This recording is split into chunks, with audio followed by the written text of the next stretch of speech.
Hello everyone, কেমন আছো সবাই? আমি অর্পিতা অ্যান্ড আজকে আমি আমার homemade hair care pack share করতে এসেছি। তো এই যে আমি ওভারনাইট এই চাল আর মেথিগুলো ভিজিয়ে রেখেছিলাম। এটা সবার বাসায় থাকে। আর সাথে নিয়েছি আলু আর কিছু পেঁয়াজ। তো এগুলো আমি ব্লেন্ড করে নিচ্ছি।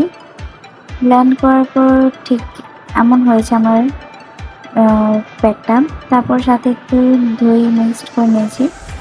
দেন আগের রাত্রে আমি একটা হোমমেড তেল একটা আপুর থেকে নিয়েছিলাম। ওই তেলটা আমি আগের রাতে দিয়ে নিয়েছিলাম, যেন আমার চুলটা একটু সফট থাকে। আসলে কোনো হেয়ার প্যাক দেওয়ার আগে তেল ইউজ করে নিলে যেটা হয় যে প্যাকটা স্মুথলি চুলে বসে আর সুন্দর একটা সফট কাজ করে। তো সেটাই করেছি। তো দেন এই প্যাকটা আমি আমার প্রত্যেকটা চুলের স্কাল্পে ইউজ করছি, যেভাবে পার্লারে straight I mean hair spa করার সময় করে। তো আমি এরকম টেনে টেনে প্রত্যেকটা চুলে এটা অ্যাপ্লাই করে নিচ্ছি। তো এখানে আমার একটু প্রবলেম হচ্ছিলো, পড়ে যাচ্ছে হাত থেকে, আমি নিজে দিতে পারছি না। কারণ যেহেতু আমার প্যাকটা একটু ওয়াটার লুজ করছে, কারণ হচ্ছে আমি যেহেতু দই দিয়েছিলাম তাই দই থেকে জল ছাড়ে সেই জন্য।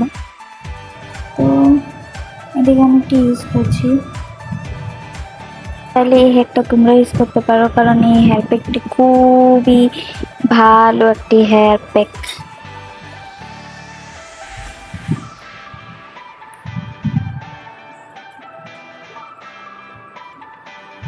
তো আমি এটা আমার সম্পূর্ণ চুলে ইউজ করব, আর চুলের গোড়াটা ইউজ করবো বেশি, যেহেতু আমার চুলের গোড়ায় ফাটা অংশটা বেশি।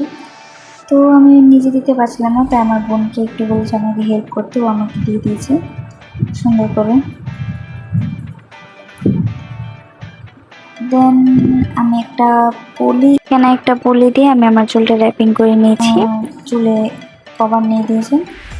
তো শাওয়ার শেষে এই আমার চুলের ফাইনাল লুক। তো আমার চুলটা খুব স্মুথ লাগছিল। তো ভিডিওটা এই পর্যন্তই। ভালো লাগলে একটা লাইক, কমেন্ট, শেয়ার করে দিন। Bye bye.